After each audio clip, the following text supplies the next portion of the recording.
Welcome back. This is Seema, Assistant Professor in the Department of Computer Science and Engineering from Kaveri Institute of Technology, Mandia.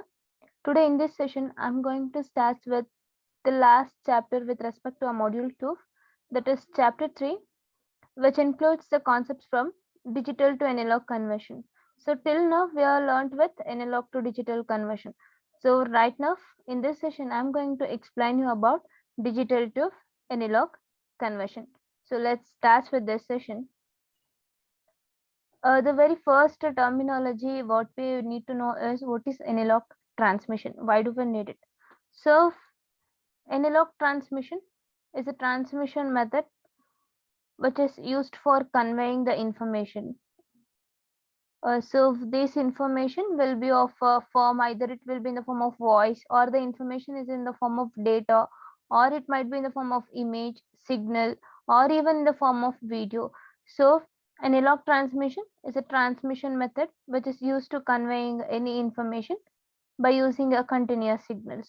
So this information will be either of voice, data, image, or it might be a signals, or sometimes it might be a audio or video information.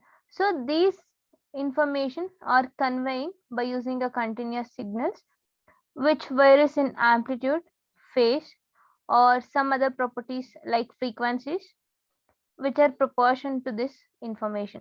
So analog transformation is a transmission method which is used to conveying the information by using a continuous signals.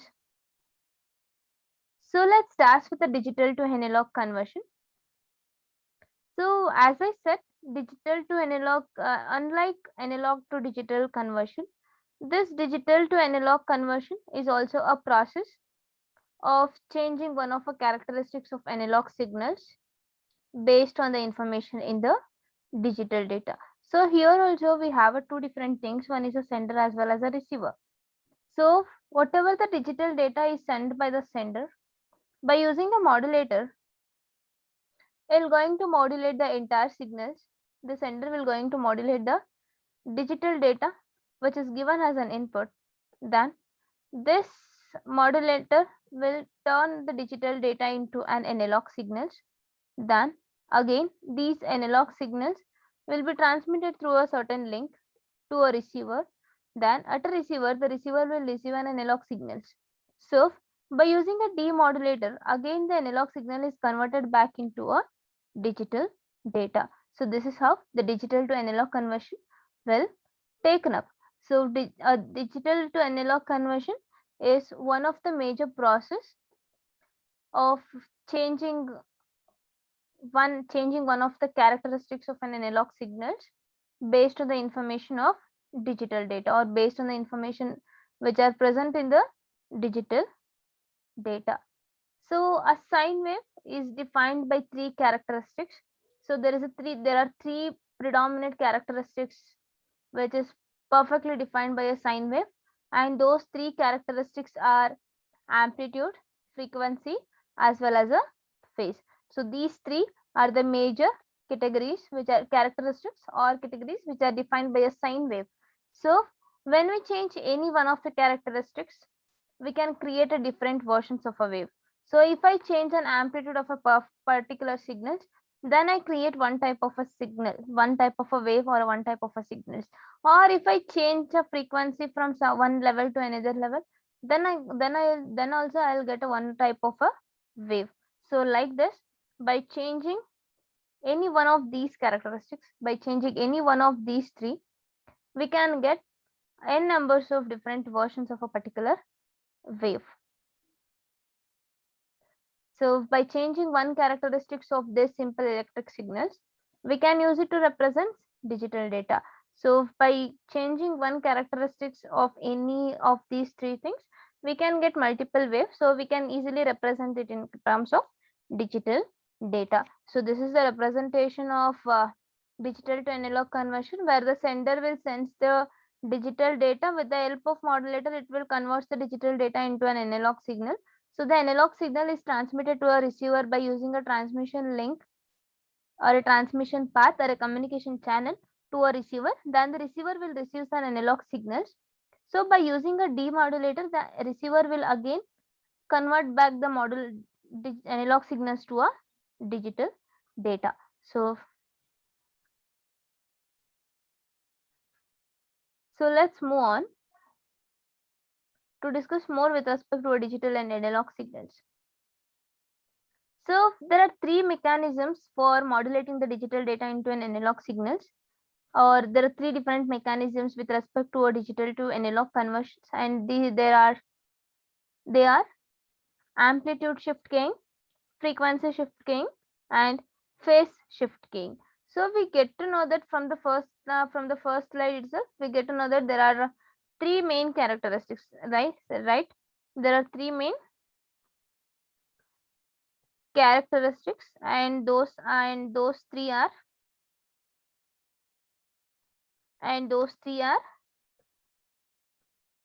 amplitude, phase, and frequency, right? So these are the three major characteristics which are defined by a sine wave. So likewise, there are three different mechanisms. There are three different mechanisms which are used for modulating the digital data into analog signal. So there are three different mechanisms used which we can modulating the digital data into an analog signals, and those three mechanisms are amplitude shift keying, which is nothing but ASK, frequency shift keying, which is commonly called as an FSK, and phase shift keying, which is called as a PSK. So in addition to these three, in addition to ASK, FSK, and PSK, there is a fourth and a better mechanisms which combines changing both the amplitude and a phase, which is called as in quadrature amplitude modulation. So this amplitude shift keying will occur if there is any change with respect to an amplitude. So this frequency shift will occur if there is any change with respect to a frequency. Similar to that, phase shifting will occur if there is any change with respect to a phase. So there is a one thing which is a more better, and an addition one to a digital to analog conversion. This is an additional mechanism. So here this quadrature amplitude modulation is a combination of both amplitude as well as a phase. So here if there is any change with respect to a both amplitude and a phase, then quadrature amplitude modulation will taken place. So this is predominantly called as QAM. So this diagram or this representation will eventually shows the different types of mechanisms which are used in case of digital to analog conversion. Basically, there are three different mechanisms. One is an amplitude shift key, and another one is a frequency shift key, and the last one is phase shift key. So other than these three things, there is a one better, and there is a fourth mechanisms which is used to combine both amplitude, which is used to combine if there is any changes with respect to both amplitude and phase, and it is called as a quadrature amplitude modulation. So that is the fourth one. So these are the different types of mechanisms. So we're going to discuss in detail with respect to each and every mechanisms later on in this session. So moving ahead, we have an aspects of conversion. So different aspects of conversion. So firstly, we have a data elements versus signal elements. So we have already discussed about this. We are already familiar with this. That is, data element is a very smallest piece of information which is to be changed, and it is called as a bit. Whereas signal element is the smallest unit of a signal that is constant. And we also know that every signal element will carry a data elements, right? So next we have a data rate versus signal rate. Here the data rate will define number of data elements will sense in 1 second, and the symbol what we are going to use defined is the SI unit is BPS, whereas the signal rate is number of signal element which is sent in 1 second, and the C unit is baud. The relationship between the data rate and an signal rate with respect to a digital to analog conversion is S is equals to N by R. So here the relationship between the data rate and the signal rate is S is equals to N by R, where N is the data rate, R is the number of data elements carried in one signal element, that is the ratio of data elements. So we already get to know that a signal element will carry the data element. So R is used to represent how many number of data elements is carried by a particular signal element. So R is analog transmission. So R in case of an analog transmission is log base to L, where L is the number of different signal elements. So L represents number of different signal elements. So the next, here we have an example problem. The problem statement here is, it's an analog signal. Here we have an analog signal which eventually carries 4 bits per signal. It does eventually carries 4 bits per signal. It carries how many bits? 4 bits per signal element. And if 4,000 signal elements are sent per second, find the bit rate. So we need to find the bit rate. Here they are given the ratio that R is equals to 4 bits per signal element and S is 1000. So S represents the signal element, that is 1000, and here N is unknown. So N is number of data element, or the bit rate is unknown. So how can we find out the N? So we have a formula. So we have a relationship with respect to data element and a signal element, that is S is equals to N into 1 by R. So this is the relationship between a data element and a signal element with respect to a digital to analog conversion. So here we need to know about a value of N, since all the values are known other than N. So we take this outside, then it remains with S into R. So here they are giving the value of S as 1000 and the value of R as 4. So it is 4000. So 4000. Since the unit which is used to measure the data rate is bits per second, it is 4 bits per 4000 bits per second, or it is 4 kbps, or it is 4 kbps. So this is a simple problem in order to solve by using a relationship between a signal element and data elements. So let's see one more type of a problem. Here it's an analog signal which has a bit rate. They have given a bit rate of 8000 bpps and baud rate, that is 1000 baud. They have given a both data rate and a bit rate and baud rate. So how many data elements are carried by each signal elements, and how many signal elements do we need? So here S is 1000 and N is 8000. So S is the number of signal element is 1000 and number of data elements is 8000 bound. So here R is not given and again L is not given. So first we need to find out the value of R and then the value of L. So we have a relationship called S is equals to N into 1 by R. So here we know the value of S and N. We don't know the value of R. So we'll take out R value. So it is N by S. So it is 8000 divided by 1000, which is 8 bits by bound. Then we have a formula for, now we get to know with the value called R. So now the value of R is 8 baud, right? Or 8 bits are 8 baud. Now I need to know the value of L. So I need to substitute with respect to. So I have a formula called R is equals to log base to L. So here L is unknown. So if I shift log base 2 to the right side or LHS side, then it will becomes 2 per R. So which is equals to 2 per 8. So what is 2 per 8? It is 256. So now the value of L is 256. So this is the second problem. So the next aspect of conversion with respect to an analog to digital conversion is bandwidth. So here the required bandwidth for analog transmission of a digital data is proportional to the signal rate, which is accept for frequency shift keying. So accept frequency shift keying for other two types, that is amplitude shift keying and phase shift keying.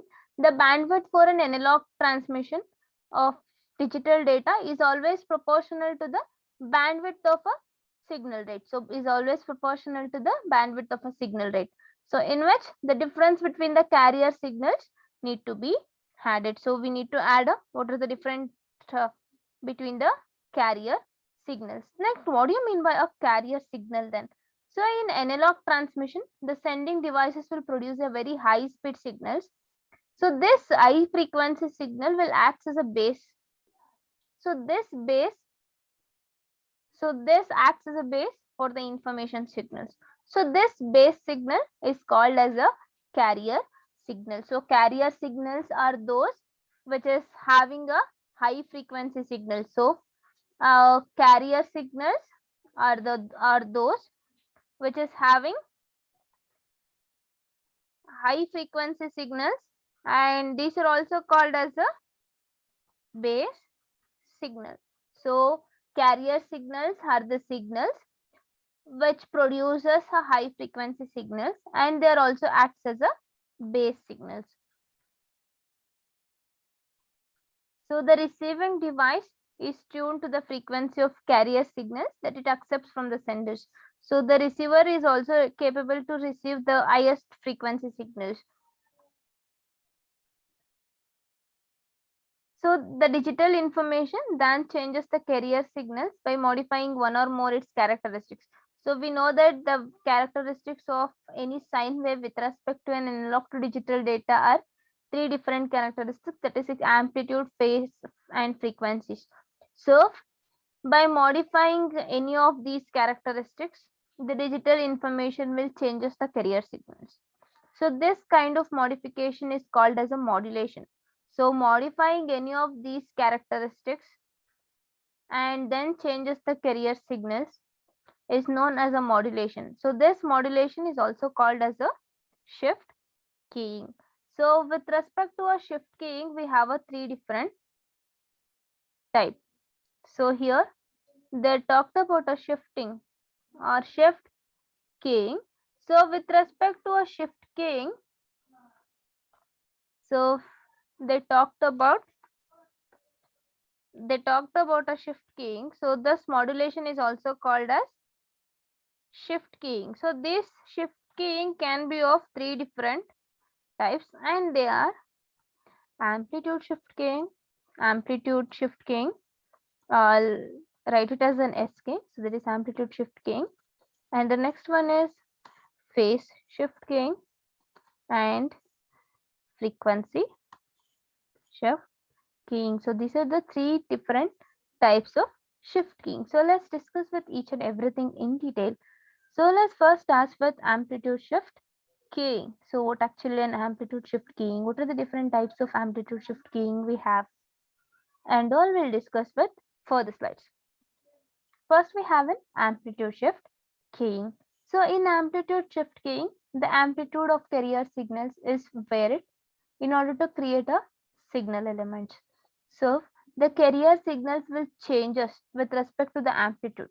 So each and every time when the carrier signals is changes with respect to an amplitude. So changing the amplitude will eventually changing the carrier signals. So this will helps to create a various types of signal elements.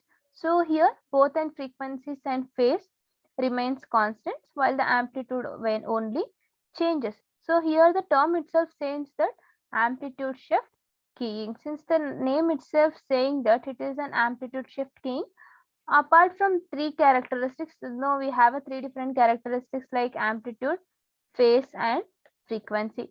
See here, the name itself says that amplitude shift keying. So here, other than amplitude, so it now here amplitude only changing. So here amplitude only changing. So there is no change. So amplitude changes and these two remains constant. So these two remains constant. So this is the basic things that we know, that we need to know with respect to a shift keying mechanism. So here amplitude shift keying. So other than amplitude, all other two will remains constant. Only the amplitude will getting changes. So here the amplitude of a carrier signals is varied to create a signal elements. So here both the frequency as well as the phase remains constant while the amplitude will changes. So amplitude shift keying means here the amplitude only changes. So other two will remains constant. So next point here is, so now we have with respect to an amplitude shift keying, we have a binary amplitude shift keying. So amplitude shift keying is normally implemented by using two different levels. So this is those two levels are binary amplitude shift keying and on off keying. So there are two different things, that is binary amplitude shift keying, which is called as a BISK, and on or keying, that is OOK. So the peak amplitude of one signal level is high and the other is same as the amplitude of frequencies, amplitude of carrier frequency or amplitude of frequencies. So this in this case the bandwidth is proportional to the signal rate. In case of a BISK, the amplitude is proportional to the signal rate or a baud rate. The value of D is ranges from 0 and 1 and it will depends on both modulation and filtering process. Here this figure will gives a conceptual view of binary amplitude shift keying mechanism. So here one data element, one signal element for one data element. Here one signal element will not carry any signal element. So here 5 bit rate and a 5 baud rate. So bit rate is 5 and the baud rate is 5. It will represent, here it gives the carrier frequencies, that is with the ratio 1 and same data elements and a signal elements. 5 data elements and 5 signal elements. So it is same. Now they're going to calculate the bandwidth is equals to 1 by D into S. So this is the carrier frequencies. And this pictorial representation will give the binary amplitude shift keying process. So next, implementation of binary.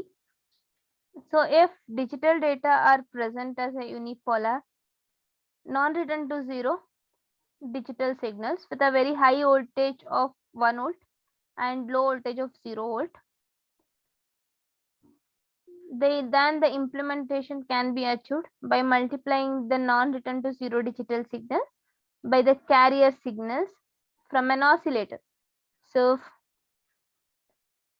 if there is an high voltage, so digital data are represented or presented as a unipolar non-return to zero digital signals. So now in such cases, the high voltage is represented by 1 volt and the low voltage is represented by 0 volt. So in such a cases, the implementation can be achieved by multiplying the NRZ digital signals by a carrier signals which is coming from an oscillator. So which are coming from an oscillator, those with it will eventually manages. So here this diagrams will represent this is the representation of whatever I am telling, that is the NRZ signals which is carried by the signals which are coming from an oscillator. So this figure will explain this. So here we have an oscillators and now this multiplier will multiplies or the signals which are coming from an oscillator is taken to an multiplier. So then this multiplier will multiplying the NRZ signals. So this is an NRZ digital signal by a carrier signal. So it will combining both the carrier signals and multiplying signals. So this is the pictorial representation of both carrier signals and modulated signals. how it eventually changes both the modulated and carrier signals.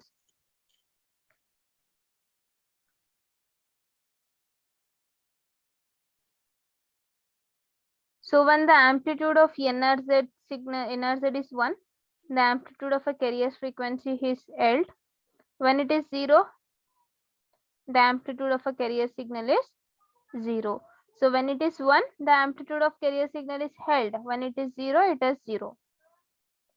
So here we have an example problem. We have an available bandwidth of 100 kilohertz, which spans from 200 to 300 kilohertz. What are the carrier frequency and a bit rate if a modulated our data by using amplitude shift key with d is equals to 1? So we have a formula. They are given here d is equals to 1. Since they are given the d is equals to 1, then we also get to know that r is also 1, since the ratio is 1. So the middle bandwidth is located at, here they are given the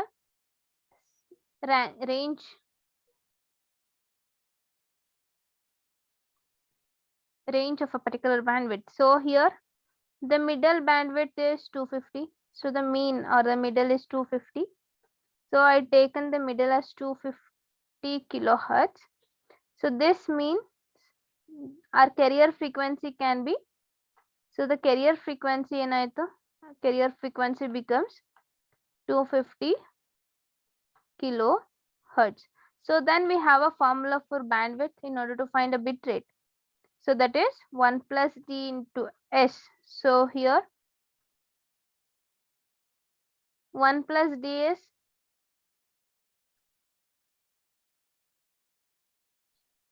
2.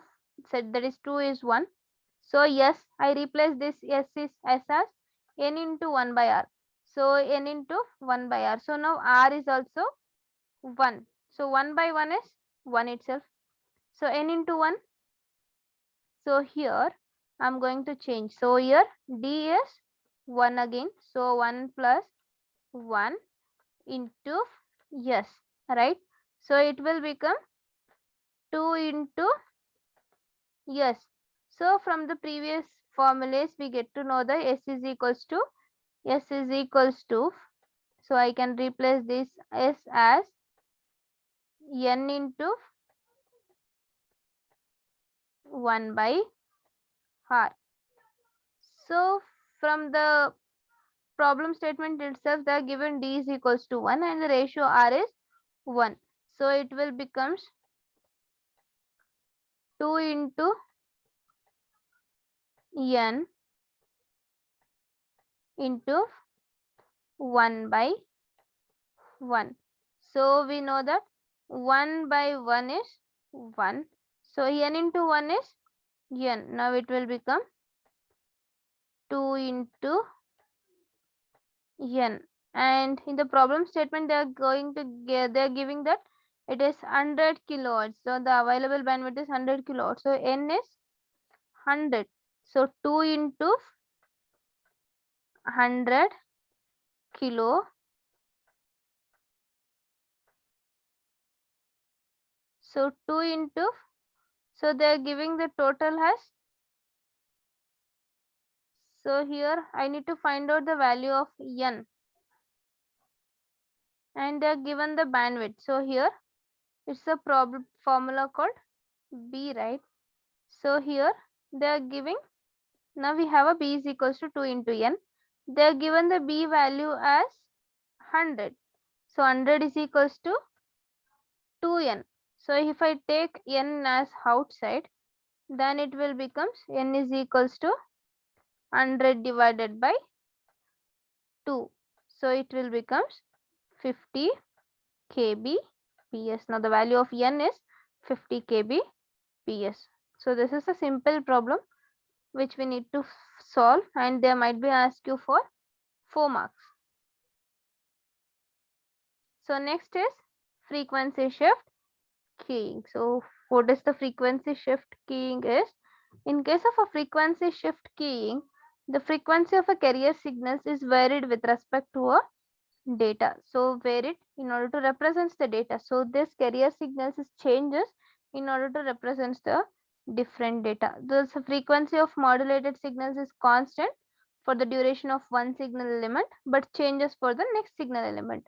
So the modulated signals is kept constant for only for a particular signal elements. So for changing the signal element, the data elements is also changes. So if there is so the data elements will remains constant for only one signal element. Then if the data element changes, then against the signal element will also changes. So in case of this, both peak amplitude and the phase will remains constant for all the signal elements.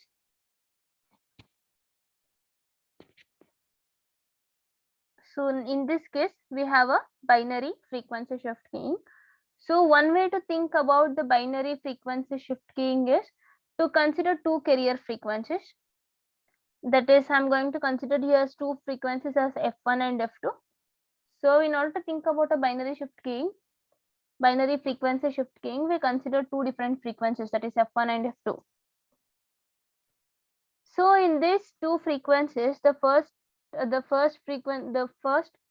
carrier, if the data element is 0, and the second frequency if the data element is 1. So we are going to use two different frequency, and we are going to use the first one if the carrier is 0, if the carrier signal is 0, or if the data element is 0, and if the frequency is 1, then I am going to use the carrier frequency as F2.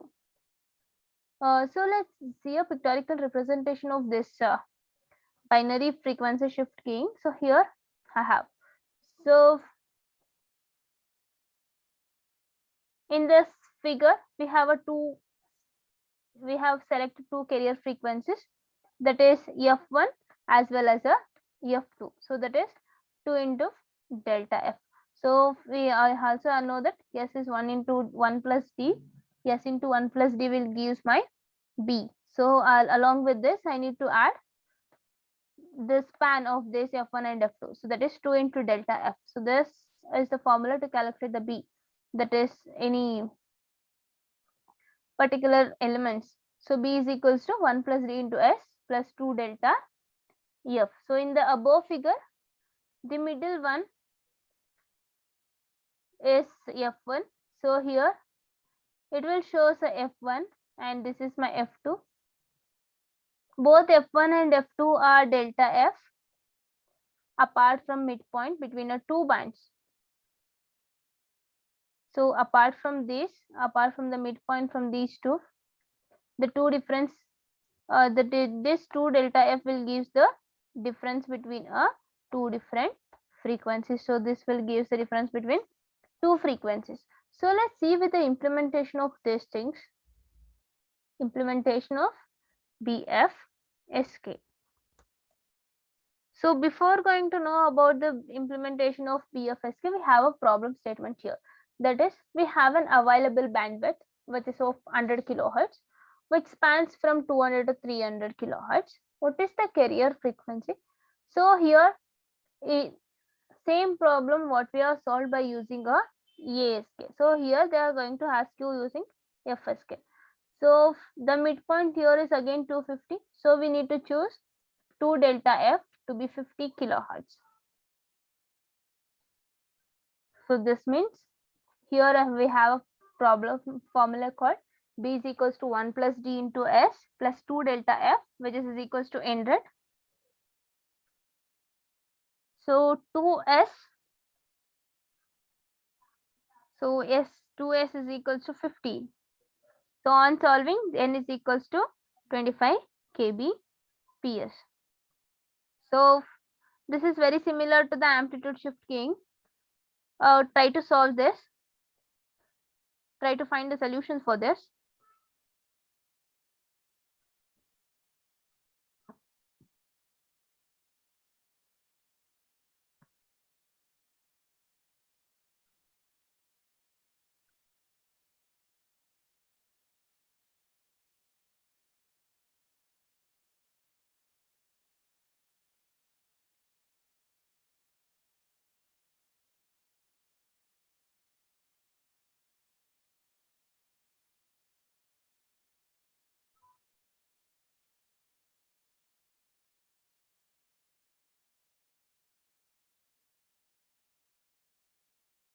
Yeah, this is very similar problem which we have solved with respect to an amplitude shift keying. So kindly go through this problem. So next we have implementation of bin binary frequency shift keying. How the implementation will take note with respect to a BFSK. So with respect to an implementation of BFSK, there are majorly two different types. One is a coherent and another one is a non-coherent. So let's discuss with respect to a coherent type of implementation and non-coherent type of implementation. So when I say it's with respect to a non-coherent binary phase shift, binary frequency shift key, there may be some discontinuity in the phase. So when one signal elements end and the next will become. So there will be some discontinuity in the phases of a transformation of one signal element with respect to another signal element. So this will non-coherent will cause some discontinuity in the phase, whereas the coherent will have a continuous through the boundary of two signal element. If I take a two different signal element, then the phase will eventually continue through entire boundary of two signal elements. So the next type of difference with respect to non-coherent is this non-coherent type of binary frequency shift keying will implemented by treating the binary frequency shift keying as two amplitude shift keying modulation and using the carrier frequencies.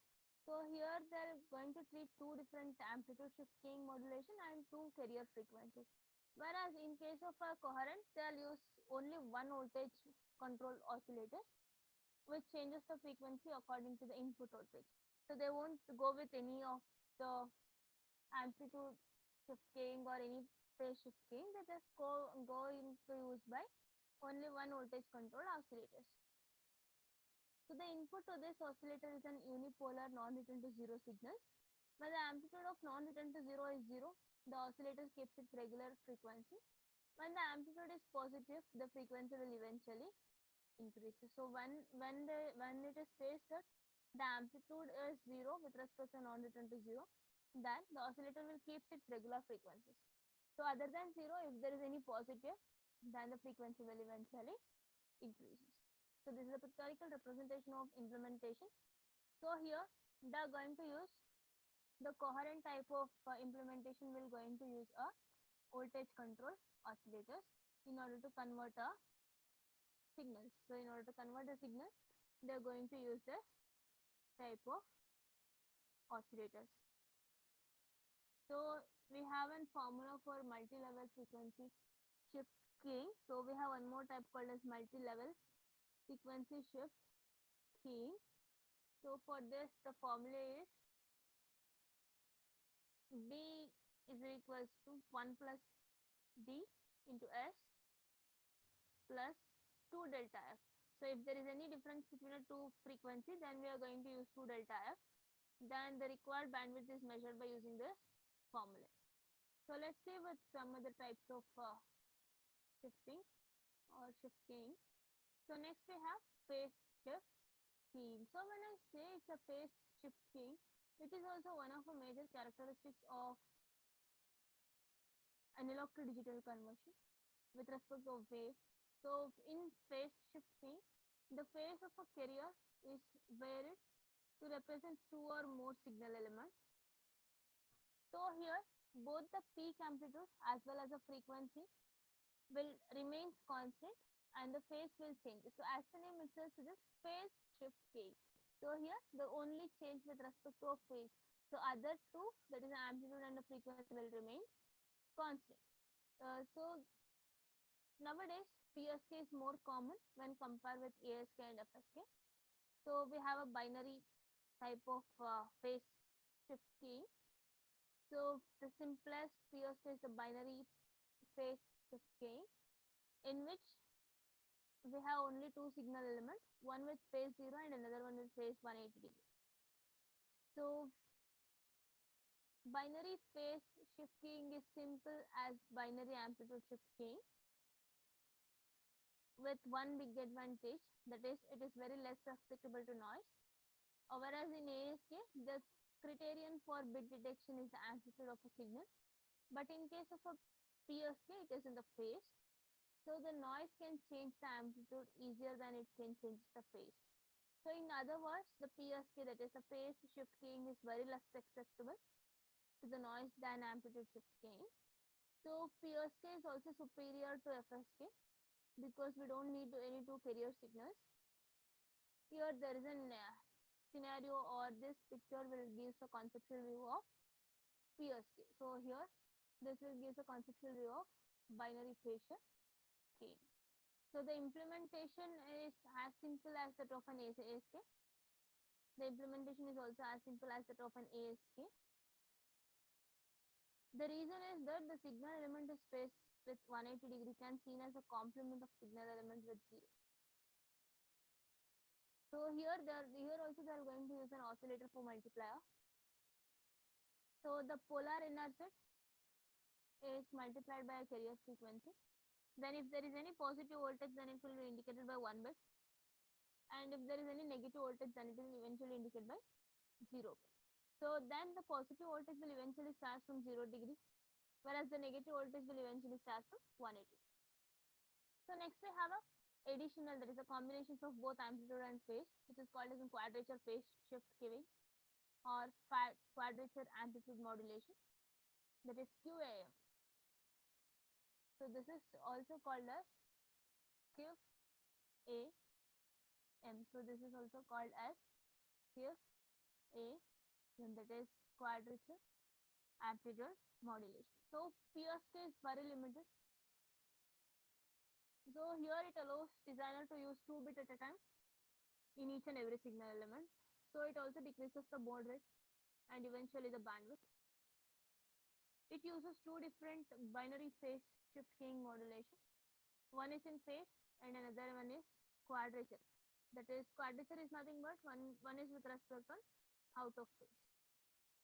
So the incoming bits are first passed through a serial to parallel conversion, which sends one bit to one modulator and next to another modulator. So they'll sequentially send the bits to two or more modulators. So they'll use a serial to parallel conversion.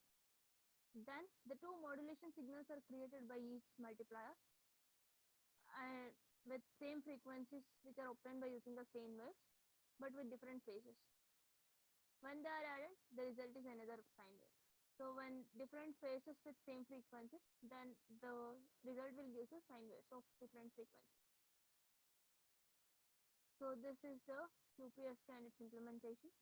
So it again uses an oscillator with respect to 90 degree. Based on the converter, it converts the signals by analog to digital or digital to analog. Next we have a diagram called constellation diagram. So this diagram can help us to define the amplitude and phase of a particular signal level.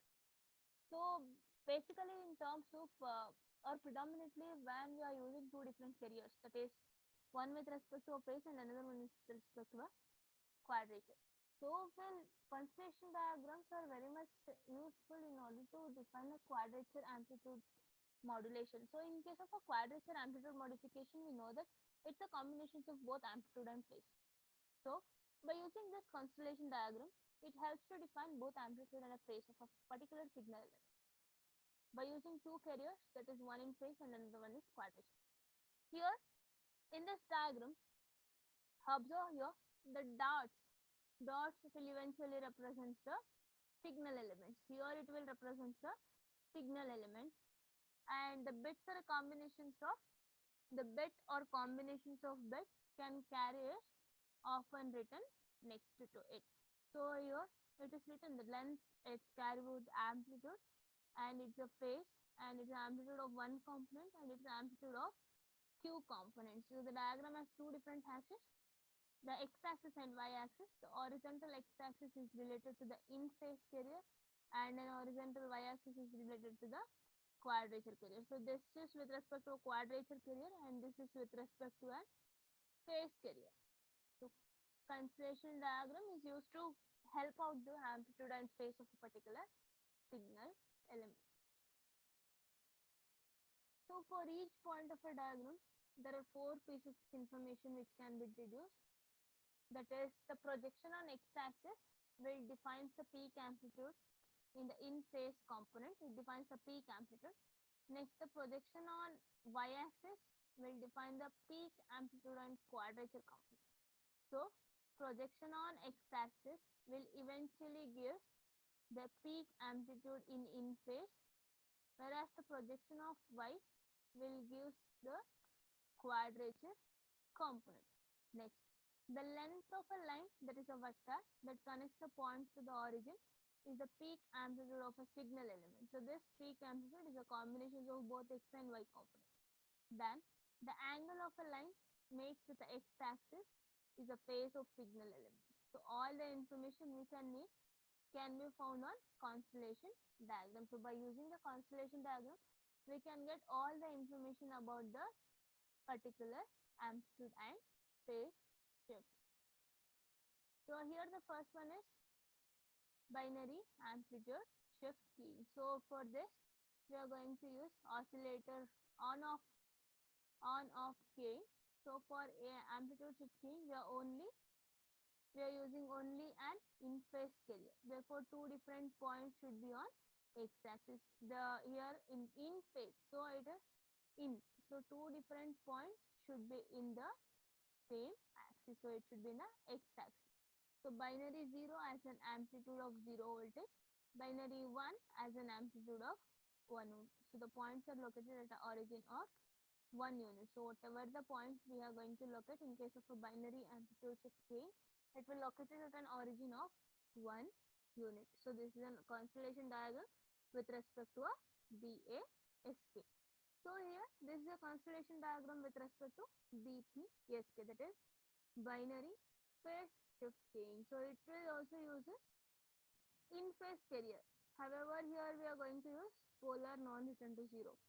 So here it creates two different types of elements. One is with amplitude 1 and another one with amplitude -1. So it creates two different signal elements. One with amplitude 1 volt in one phase and in phase, and another one with amplitude 1 volt and 180 degree, that is out of phase. So one more constellation diagram with respect to quadrature phase shifting, which will also uses two different carriers. One in phase and another one is quadrature. So here the points which are going to represent is 1 1 is made up of two combined signal elements, both with an amplitude of 1 volt. So one element is represented by an in-phase carrier, other element by quadrature carrier. Next we have QAM, that is quadrature amplitude modulation. So these are combinations of both ASK and PSK, as I said earlier. So QAM refer to QPSK, that is quadrature amplitude modulation, is also referred to as quadrature phase shifting with amplitude modulation. So they are of two types. One is 8QAM and another one is 16QAM. So this 8QAM will encode 3 bits of data, whereas 16QAM will encode 4 bits for every ball. So that's all about your second module. So that completes your module 2. Thank you.